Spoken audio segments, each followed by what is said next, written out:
तो महाराज ये कर्म भूमि है, कर्म प्रधान विश्व रचना का, जो जस करे सो तस फल चाका। वो उसको बना दो, वो कर लेगी। प्रत्येक जीव को अपने कर्म के अनुसार फल को भोगना पड़ता है। तभी तो श्रीमद् भागवत महापुराण में श्री वेद व्यास महाराज वर्णन करते हैं, घरानी भूमो पशुओ ही गोष्ठे नारी गृहद्वार सखा संसार देहश्चितायं परलोक मार्गे कर्मानुगोगच्छत जीवयेगा धर्मानुगोगच्छत जीवयेगा। अगर हम धर्म के अनुसार चलेंगे, उसके अनुसरण को करेंगे, तो स्त्रियों को मरकट तक जाने का भी अधिकार नहीं है। हम लोग तो शमशान घाट तक चली जाती है ना, स्त्रियों को मरकट तक जाने का अधिकार नहीं है। इस श्लोक से हमें ये सीखने को मिल रहा है, घरानी भूमो पशुओ ही गोष्ठे नारी गृह द्वार सखा शमशान। नारी को मरकट शमशान घाट तक जाने का अधिकार नहीं है। कर्मान गोगच्छति देहश्चिताय, उसके शरीर को चिता के ऊपर लेटा दिया जाता है, आग लगा दी जाती है, और तदुपरांत क्या होता है? तदुपरांत उसके संग ना तो वो घर गया, ना वो साथ फेरे ली हुई पत्नी गई या पति गया। संग में गया तो उसका कर्म गया, उसका धर्म गया। जो जीवन में उसने कमाया वो धर्म और कर्म है। प्रेम से कीजिए श्री राधे। बोलिए भक्तवत्सल भगवान की जय। परीक्षित जी महाराज ने यहाँ पे श्री सुखदेव जी महाराज से प्रश्न किया है, हे गुरुदेव, मेरा मन भक्ति में नहीं लग रहा, मैंने राजपाट छोड़ दिया, अपने पुत्र जन्मेजय को गद्दी पर बिठा दिया, गंगा किनारे आ गया, साधु वेश धारण कर लिया, फिर भी मेरा मन शांत नहीं है, अशांत है। हे गोविंद के प्रिय, हे गुरुवर, आप बताइए मेरा मन शांत कैसे होगा, मेरा मन भक्ति में कैसे लगेगा?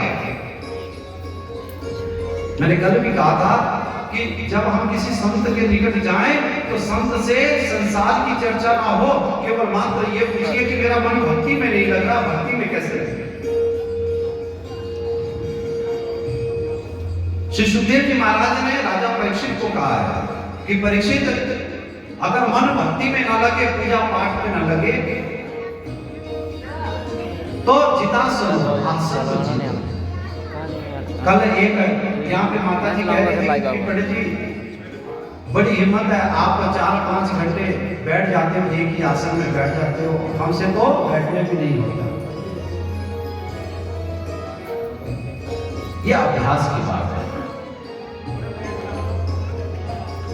आपका मन करेगा पांव सीधा करने के लिए कुछ देर खड़े हो जाएंगे, अच्छा भजन नहीं हुआ, नाचने का मन किया, आनंद लेने का मन किया, आप लोग खड़े होंगे, थोड़े से पैर सीधे कर लेंगे, मैं तो यहां से हिल भी नहीं सकता,